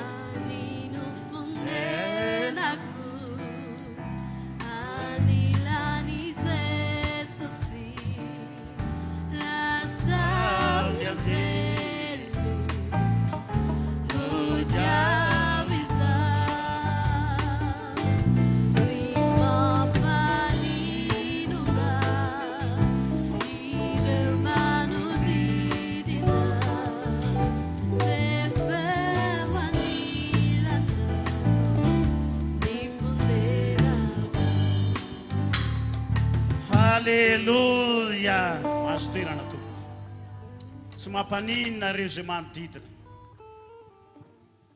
zava-dehibe dia ny ahatongavanao eo anilany indray andro any halleluia ho an'ny reny tian'Andriamanitra dia mamolavola zanaka izy mba ho tisy manompo an'Andriamanitra misy ny atao hoe reny ara-nofo misy ny reny ara-panahy tsy valaparako zany fa misy moa zanak'olona tsy mino a nefa tonga mianatra dia arabasoa arabatsara anao fa dia ho tahian'Andriamanitra ny mba ho tafakambana amin'ny reny ara-panahinao any amin'ny fiainana mandrakizay ianao halleluia antony lehibe a ianarana sekoly zany dia ny ahatongavanao any an-danitra ary ndray andro any raha maty ianao na fahafirotaonanao dia engany mba ho voavonjy ianao sy ny fanahinao halleluia atsika vakina ny ten'Andriamanitra any amin'ny apokalipsy miresaka hoe na ny kely na ny lehibe dia samy mitsangana teo anoloany seza fiandrianan'Andriamanitra avokoa aza ataonao ankilabao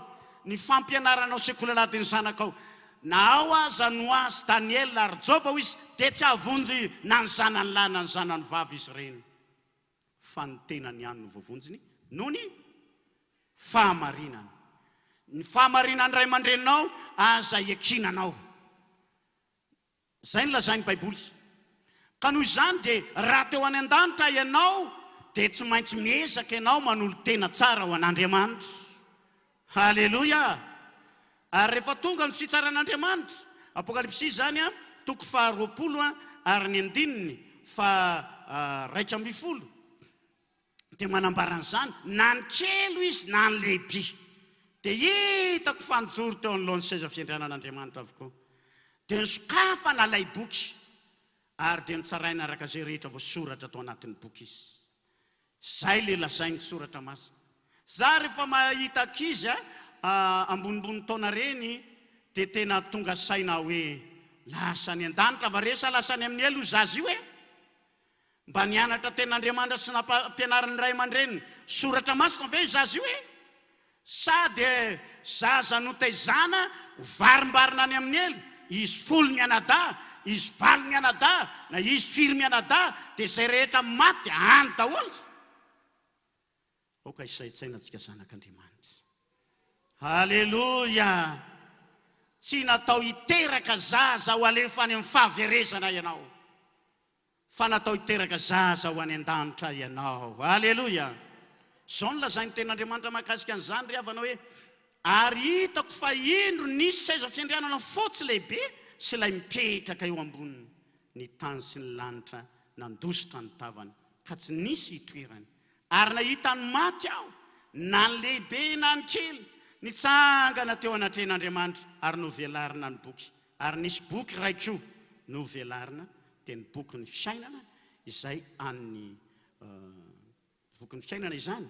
Ary maty notsaraina araka izay zavatra voasoratra tao anatin'ireo boky ireo araka ny asa. Noho izany dia aza dininao mpampianatra sekolalatsika, mpanabe tanoratsika, inona ny tanjona farany kendrena na ho anay pasteur zany na ianao ray aman-dreny niteraka zany ny amonjena ny fanahiny zanakao raha maty izy dia mba ho tonga somatsara any an-danitra. Haleloya. Famonjena fanahin'olona. Tsika matetika dia ny tombotsoa nofo mba ho lasa lavitra, mba ho lasa olona ambony, dia lasa mpanan-karena, dia lasa mpanefoefo, dia tsy ratsy zany, fa le tena arena sarobidy dia ny mandrakizay. Haleloya. Aza atao atsirambina raha ny fiainam-panahy ny zanakao, fampianaro izy. Amarana ny titeny ty isika, zaro amin'ny lalana tokony alehan'ny zaza ka na rehefa antitra ary izy dia aninona tsy ala amin'izany izy ho hitiny mandramaty ny fahatahorana an'Andriamanitra. Amen. Dia hivavaka atsika ho an'izay havatra izay satria iroso any amin'ny fanoloran-jaza atsika rehefa avy eo. Tsangana hivavaka isika rehetra, atolory an'Andriamanitra ny tenanao ary asio fieritreretana lalina ihany koa sy eto mambavaka ny zanakao fa vonina hiaino anao sy amaly anao Andriamanitra ankehitriny. Ary rehefa mba zaza nentina tato amin'ny tranon'Andriamanitra ihany ianao natolotra dia aoka tsy isan'ny iverin-dalana ka haniry-midina ohatran'ny rambonombo izy ny fitenenana dia nao ndray ny maniry teo any amin'izao tontolo izao nefa izao tontolo izao ny tokony hitomina ho an'Andriamanitra. Vavaka atsika rehetra tompo, misaotra anao manokana tompo amin'ity ora sy fotoana ity, raha afaka tonga teto anatrianao zay ka niaino ny teninao. Ary nareo ankizy samy mivavaka, zaranao anao zanaka mpivavaka ianao aza manenina hoe dada sy mamanay dia laha ny andro mivavaka, vavaka ho anao izy mba monjena anao. Ianao mpampianatra dia manana target, tonono isan'andro amin'Andriamanitra ny anarany zanakao, tonono isan'andro amin'Andriamanitra ihany koa ny amin'ireo ankizy ireo ry mpampianatra, ry mpitaiza tanora, mba tsy hoe laha ny andro ianao kanefa any amin'ny elo ihany ny hafaran'izy ireny. Samy mivavaka tompo, misaotra anao zay Andriamanitra raina eo nahafahanay manatanteraka nyity fotoana androany ity, hitory-teny sy hanambara ny hafatrao. Samy mivavaka amin'ny fony manontolo, tsy mora ny mamonjy fanahin'olona, tsy mora ny manao izany, fa ianao ny tena tokony hisikina ianao raha tianao tonga any an-danitra ny zanakao.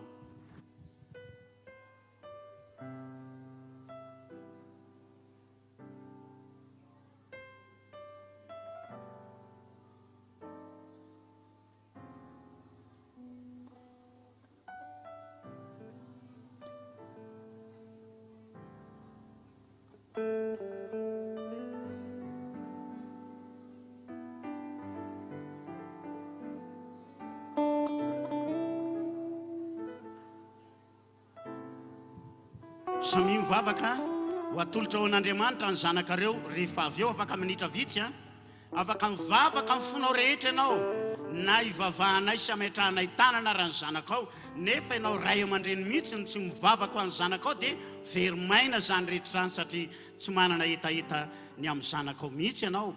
Ary ao aorianan'izay dia isy ny vavaka atao an'ireo izay manana zanaka rehetra atolotra eto ambany eto amin'ny pilipitra eto ihany koa. Matoky anao zay tompo fa hiasa mahery ianao ka hovay ny fomba fijery ny tsirairay avy na kely na lehibe dia samy tiana hovonjena avokoa. Asehoy ny herinao tompo, asehoy ny voninahitrao eto amin'ity toerana ity mba hisy zaza atsangan'Andriamanitra, olona atsangan'ny fanahy masina eto ka ho tonga tia ny asan'Andriamanitra, ho tahaka andry Obadia, ho tahaka andry Davida, ho tahaka an'izay rehetra olona matahotra anao ao amin'ny Baiboly. Tsy ho isan'ny olona iverin-dalana sanatria fa isan'ny ho mahatoky amin'izao lalana makany an-danitra izao. fiainana mandrakizay ny tanjona koa dia taio ary ty fanoloran-jaza androany itya mba ho voninahitry ny anaran'i Jesosy. Misaotra anao izay tompo, sika rehetra anao hoe amen. Mahazo toerana isika. Njaranao no manohy ny vavaka atao an'ny ankohonanao andro manalina. Sao tsika dia iroso amin'ny fanoloran-jaza tompo ka dia ho anareo ray aman-dreny izay efa nisoratra anarana dia tsara ianareo miomana makatelo aty azafady. Avy ato ny rahalahy dia avy ato ny anabavy miaraka amin'ny zanany. Mandroso pasteur.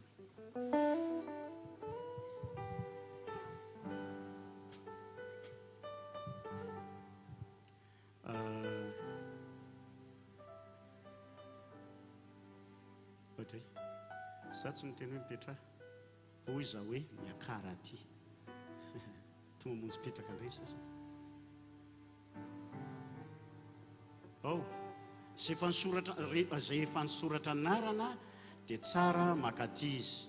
Ao anatin'izany Rasoa Anandrasana Roseline, zaza lahy. Io ny reniny zanany zany dia mba lahatra kely eo azafady dia mandeha tsikelikely. Ray faharoa ny an'ny rahalataina mivady aingakaingana tompoko. Ray Hermanana Rija sy ny vadiny zany. Andriany aina fitahiana Jotsoa. Razafinirina Lanto Vololona.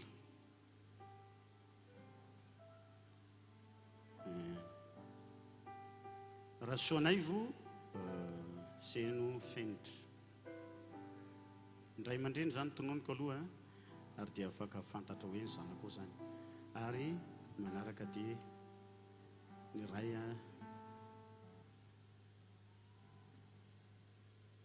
safady tsy voavako ny anarany. Zaza famonje ny avo sarobity sarona. Ao fao daholo zay azafady eny tompo. Dia hitanareo lehilahy Ranato. Jerinareo azafady tompo. Zao le izy jereo izay laharan'ilay vadinareo.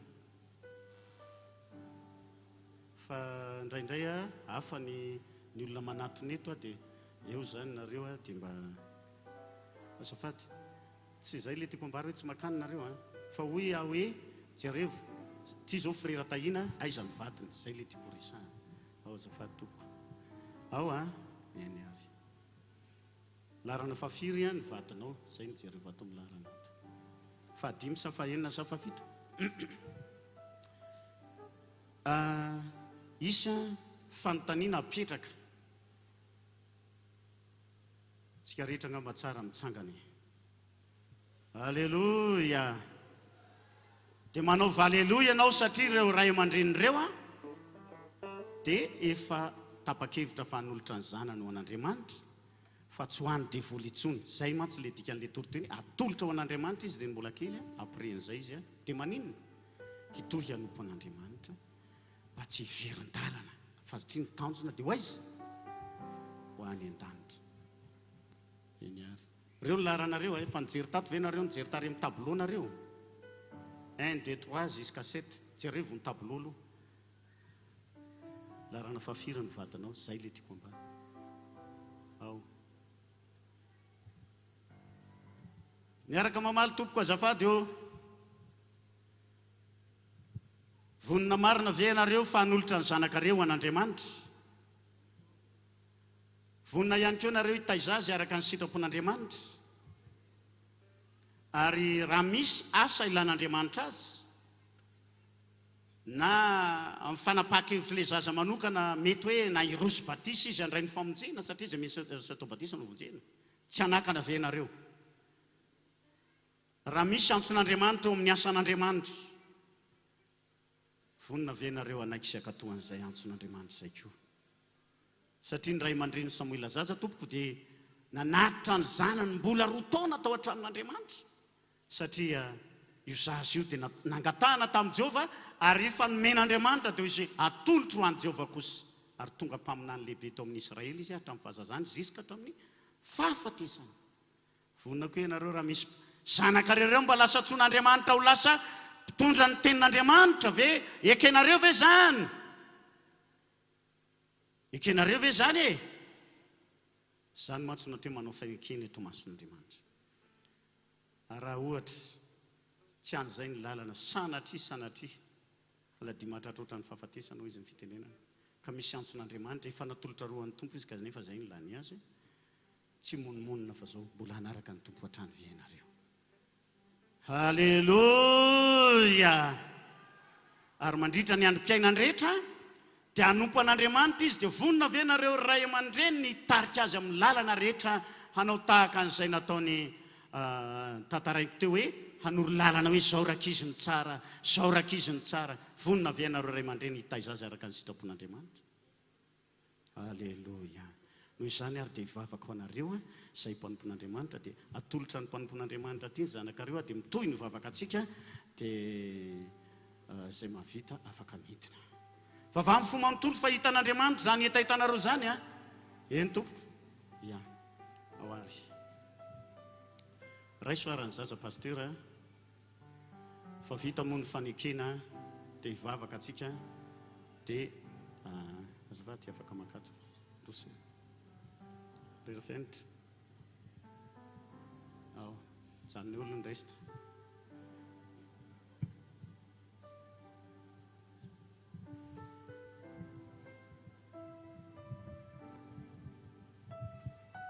manatrika tsara satria misy fakatsara io. Hivavaka atsika ho an'ity zaza ty ry fiangonana tsy hoe izy roa rery no hivavaka ho an'ny zanany fa tsika rehetra miaraka amin'ny mpanompon'Andriamanitra. Misaotra anao zay tompo Andriamanitra rainay eo ny ahafahanay manatanteraka an'izao fanoloran-jaza izao. Ta io tompo ho voninahitry ny anaranao ny amin'ity zaza ity. Zaza salama tsara, tanjaka tsara ary isehoan'ny voninahitr'Andriamanitra sy ny herinao mandritra ny androm-piainany rehetra. Roana sy dinay dia volomaro samihafa mety hanelingelina sy hanimba an'izao zaza izao. Ta io koa ny ray aman-dreny mba hanana ny fahendrena sy ny faharetana tsara ny fanomponanao ary hitaiza azy araka ny sitraponao rehetra. Dia raiko ny anaranao tompo voninahitra ny edy ao an'Andriamanitra rery ihany. Misaotra Jesosy. Amen. Rehefa avy natolotra ho an'ny tompo ny zanakareo dia indro atolotra anareo mba hitaizanareo azy araka ny sitrapon'Andriamanitra. Haleluya. Dia afaka midina anareo tompo.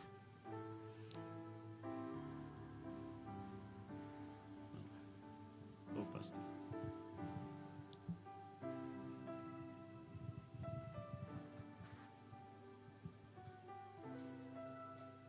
Eny ary hivavaka atsika ho an'ireto zaza ireto mba ho tahian'Andriamanitra hatrany, ho feno fahasoavana, ho feno fanamasina, ho mba azy hatrany Andriamanitra. Hivavaka atsika amin'ny anaran'i Jesosy no hitondrana mibavaka ireto zaza ireto, hitombo saina sy teny androso fitia mifankasitrahan'Andriamanitra sy ny olona. Ho zaza feno fahasoavana, feno fanamasina, hombanao amin'ny tananao mahery, amin'ny fahazazany, amin'ny fahatandroany, amin'ny fahalebiazana, ary ny enao ny tantana somba ny ray aman-dreny ihany koa eo anolohan'ny fitezana sy ny fanabeazana ireto zaza ireto. Amin'ny anaran'i Jesosy tsofoka rano ho tafita ary ho lasa lavitra ao amin'ny fahasoavan'Andriamanitra ireto zaza ireto. Amin'ny anaran'i Jesosy misaotra tompo. Amen. Indro averina aminareo ny zaza dia zao tsara araka ny tenin'Andriamanitra.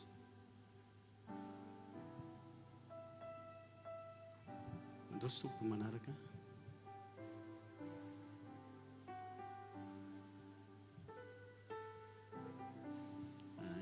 Allo izy zany tazomina sera foana. Zay. Androso atao zafady. Ya. Tsy manina baomso. Ya, mivavaka ho an'ity zaza ity ireo moa ny ray aman-dreny dia matahotra olona moa ny zaza dia tsara koa izy eny ampelatanan'ny ray aman-dreny fa ny fametrahan-tanana kosa ho ataonay mpanompon'Andriamanitra. Mivavaka atsika ho tahian'Andriamanitra ny zaza ho tafita soma tsara koa na amin'ny fiainana na amin'izao fiainana zao indrindra fa amin'ny fiainana ho avy. Etsika fiangonana rehetra mibavaka zany. Misaotra anao manokana zay tompo amin'izao fotoana zao na dia maro aza ny asan'ny devoly izay manelingelina ny ankizy amin'izao fotoana zao mamotika ny taranak'olombelona dia tsy hananany zany devoly zany fahefana intsony zaza. Efa tolotra ho anao zany dia potehinay amin'ny anaran'i Jesosy reny fanahy ratsy rehetra reny.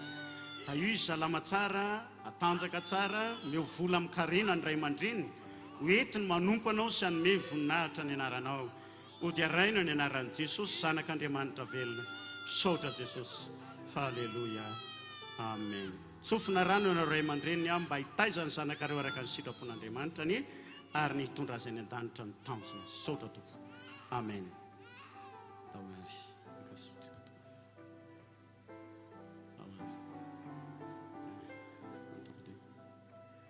Halleluja. So tsika dia hivavaka ho an'ny zaza izay tonga eto. Angamba loatsika hivavaka ho azy. Tonga dia hivavaka atsika. Loharitsika tonga dia hivavaka ho azy ho zaza indry ho tahian'Andriamanitra ary ampahirina ny ray aman-dreniny mba ho tena ho tahian'Andriamanitra ny ara-panahy, ho tahian'Andriamanitra ny fiainana rehetra. Tahianao Andriamanitra aharitra hatramin'ny farany koa eo amin'ny lalana makany an-danitra izany. Izay no angatahako sy hitarainako aminao. Misaotra anao Jesosy. Halleluja. Saotra Jesosy. Halleluja. Amen. Rehefa avy natolotra ny tompony zanakao dia tolotra anao mba hitaizanao araka ny sitrapon'Andriamanitra. Saotra tompoko. Ya, hiditra amin'ny tapany faharoatsika mivavaka ho an'ny akapobeany rehetrarehetra. Indreny moa dia efa nisoratra anaran'Elo aza atao hanimba ny sainao zany fa ho an'ireo izay manana zanaka sy tanora tonga eto dia asiana mahazo toerana azafady tompoko dia asiana vavaka spesialy eto. Alleluja. Azafady nareo mba miakatra kely ataonareo le raha hoe tiany ankizy rehetra Jesosy. Azafady tompoko. Dia le hira mba jerena kely azafady. Zao dia hiantso ny ankizy rehetra, aza malahelo ianao, tsy hoe tara. Andriamanitra tsy misy ny fahatarana fa Andriamanitra tonga ara-potoana foana. Manao haleluja. Sasany efa ny tokotany ny maso. Ho tonga any ihany ianao ary rotsaka ny orana hitsodrano anao. Ya. Atsona zany ianareo izay manana zanaka rehetrarehetra. Na ny efa natolotra azy tany aloha ka mbola zaza izy ankehitriny afaka mandroso eto aloha eto tanora sy ny ankizy. Ndroso azafady tompoko. Atao le hira azafady. Azonareo ve hoeto mankaty sera izay tompony andraikitrany sao tsy fantany izay atao. Raha mbola eny trotrona ny zanakao indrindrandrindra hoe madiditra marary lava hoeto aty anatona an' Jesosy fetin'ny ankizy androany.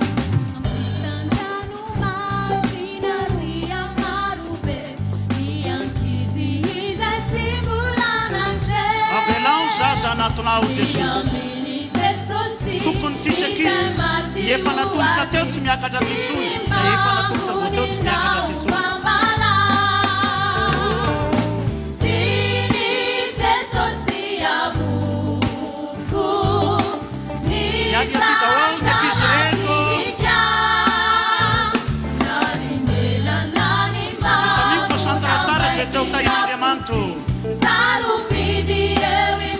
Betsy makatiny misy any sy izay mitotry any makatiny lehibe ny apetrahany. Ny olon-dehibe tsy makatiny fa izay mitondra ankizy any no makatiny. Zay.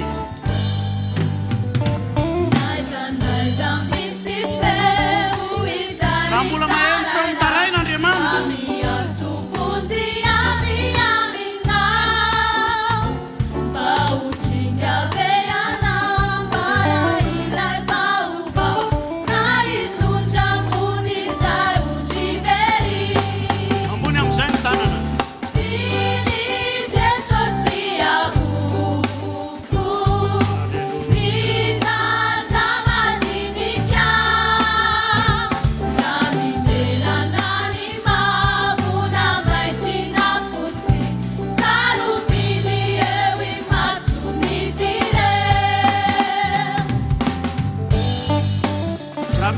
sekoly alary taloha afaka mivavaka eny amin'ny teraneny ianao. Dia tia Jesosy za ndraiky efa natolotra tato amin'ity tsemorana ity taloha mety tany amin'ny terakafa fa tsy taizy ianao natolotra kanefa efa natolotra ho an'ny tompo ianao dia tokony hatsiaro ianao hoe teo tahinao ndray tompo.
iza zao mahatsapa fahety Jesosy riavana amin'izao fotoana izao. Tena mangorakoraka ny fony Jesosy mahita anao tonga eto riavana malala amin'izao fotoana izao. Alleluia.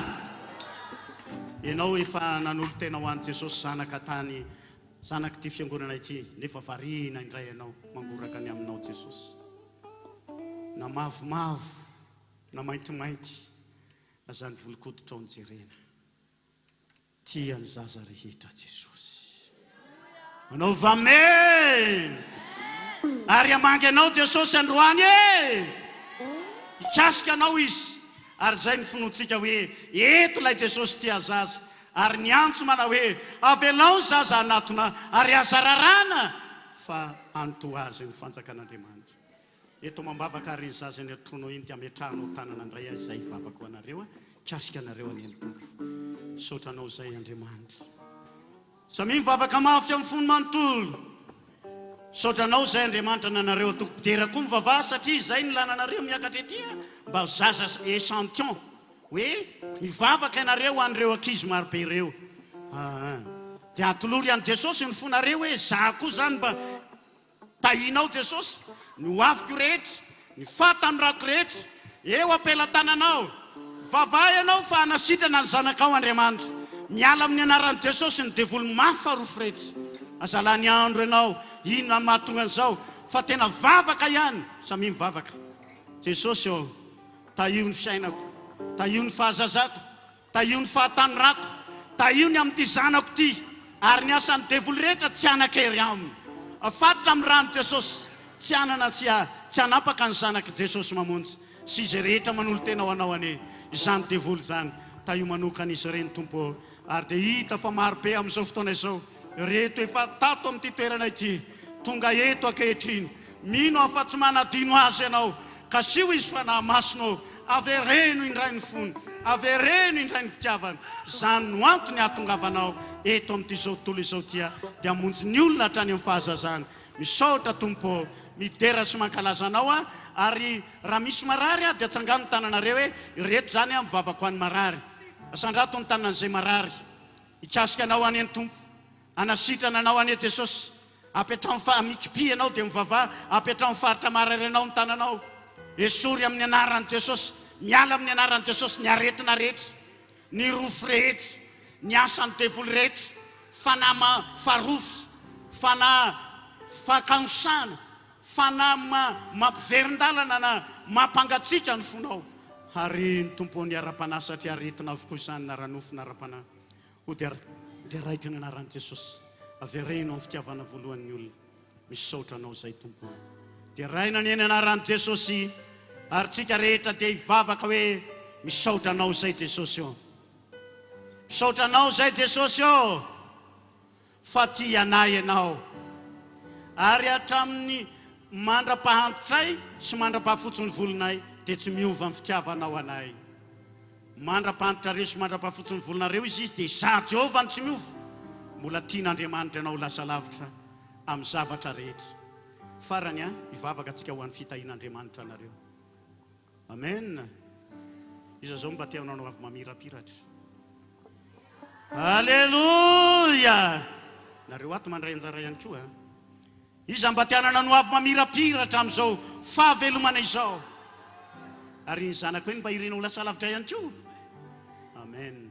Hivavaka isika. Aza manaiky ny saka nataon'ny devoly. Apetrao amiko ny fanahinareo rehetra ho Jehova fa izaho no maninona miahy anareo. Manomboka androany zay nijoro teto dia isy tanan'Andriamanitra hiahy anao sy ny zanakao. Ary ho hitanao zany amin'ny zavatsarotra rehetra izay mety lalovana na inona fa kino amin'ny Jehova fotsiny ihany. Zanako sy ny asan'ny tanako Jehova, aoka ao adidiniza, aoka ao adidiko siany. Tianareo ve zany hoe mba eo an-tanan'Andriamanitra ianareo? Halleluia. Vavaka antsika ho amin'ny ho avy ny tsirairay avy. Misaotra manokana anao zay. Ireo zay nanapa-kevitra san'olo tena ho anao, na ny zanany, na ireo tanora, na lehibe na ny kely. Ka sio tompo, tsisy ratsy haharesy azy, ary porofy amin'ny fiainany, fa manomboka androany izy dia ho pela tanan'Andriamanitra ny fiainany, ary dia tahinao amin'ny zavatra rehetra ataony, ny mpanao fanadinana dia hita fa isongadina ary ombinina amin'ny zavatra rehetra ireo mpiary sy mpitady vola mba hisandratany fiainana satria Andriamanitra mahagaga ianao izay osa amin'ny fiainana kosa asokafy ny lalana amin'ny anaran'i Jesosy, amin'ny anaran'i Jesosy. Mahay manokatra ny ranomasina mena ianao dia mahay manokatra koa mba hiampitany ny zanakao. Haleluya. Saotra Jesosy ho fatianay ianao. Avy reno zay. Saotra Jesosy ho fatianay ianao. Makasitraka Tompo. Amen. Masotoerana.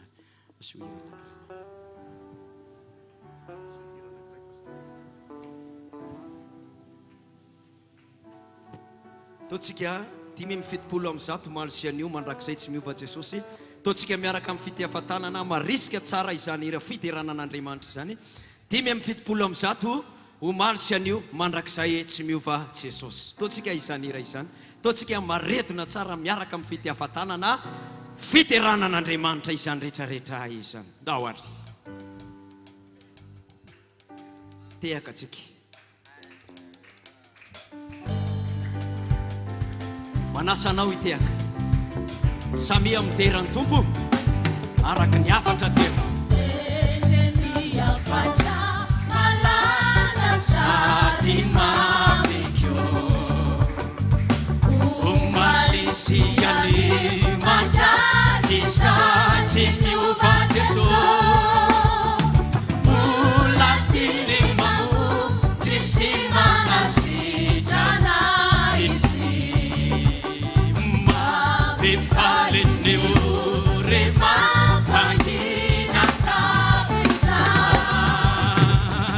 Umalisia majadi saisi Simiuva Jesu Meti miufani Sabadesha Fati Jesu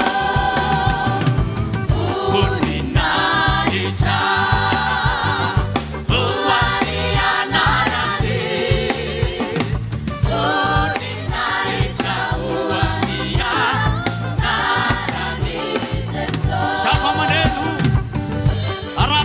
Kamafi sakaisa panuta iskamtadi anao manatuna miakufa kaisani panuta isikamika manatuna miakufa fina inasa we sasi manamelka no komandi anaso inasa we isatsi manamelka kana fama Eni amnakuwa ni ufamelana yu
Terrauni tumpo, terrauni tumpo.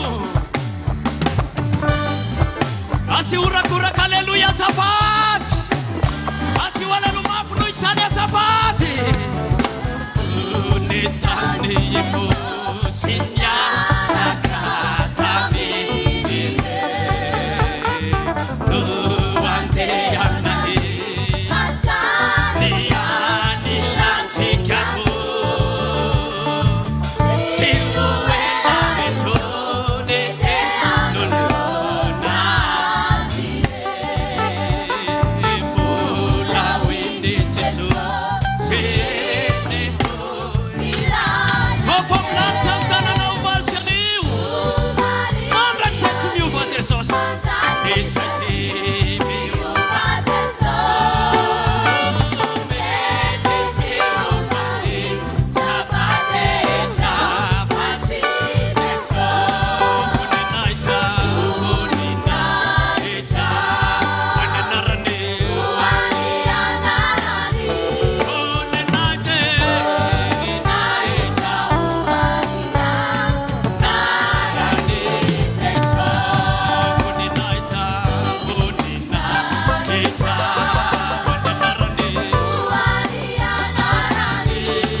Mitsangane no demano fanalua fa famlanta tana tikareta. Maf hallelujah. Utaina demanta neno tukatetu. Asiwale lumape wan Jesus. Asiwale lumape wan Jesus. Hallelujah. Masteran sikia. Andrus sikia wam fandarana manaraka araka ni afatra saya petraka ny ray aman-dreny. Ataontsika ao anatin'ny fitondrana ny fanatitra an-tsitrapo na ny fanatitra manokana fampandrosoana ny asan'Andriamanitra dia ho ataontsika ao anatin'izany nira fa fitosian'jato fantatry Jesosy. Noho izany dia andrositsika ho amin'izay fandarana manarak'izay manentana anao toano hatramin'ny asan'Andriamanitra. Da ho ary androso amin'izay tsika fitosian'jato no ira ho ataontsika ao anatin'izay fantatry Jesosy. Eny fantany izay mahasoa ny fiainako. Vavakantsika ary alohany anatanterana izany fanatitra manokana izany. Raha eo mankasitraka anao zay satria tsapanay fa eto ianao ary manatrika anay eto hatrany ianao. Ta io manokana indray araiketrin'ny fanatitra an-tsitrapo izay atolotra tsirairay avy ho fampandrosoana ny asan'Andriamanitra ho tahinao ane izay rehetra ataon'ny tanana tsirairay avy misaotra tompo. Alleluia. Amen. Fitosian'jato fantatry Jesosy. Taontsika mipety hafatanana marisika tsara izany fiterana an'Andriamanitra izany. Fitosy enjato. Ao ary. Tehaka tsika. Samy mitehaka.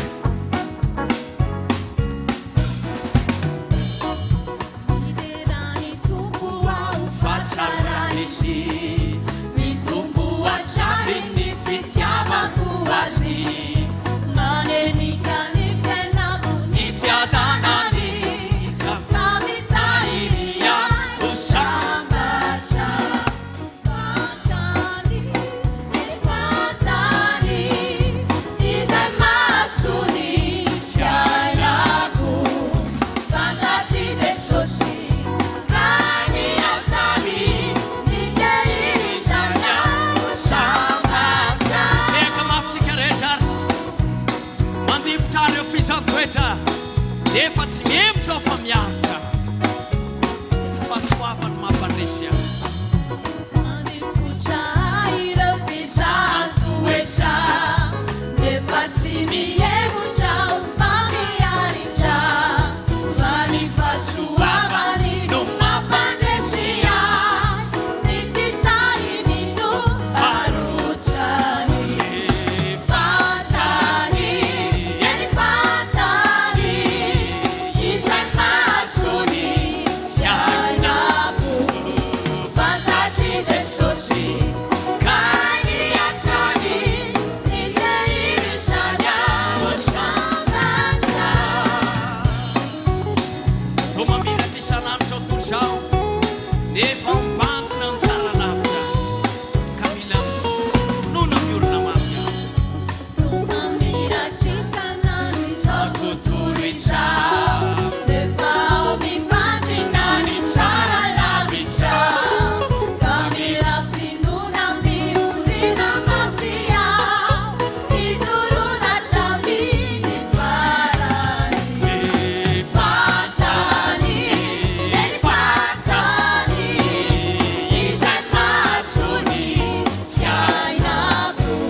Benany ray aman-dreny ny famanarana fotoana.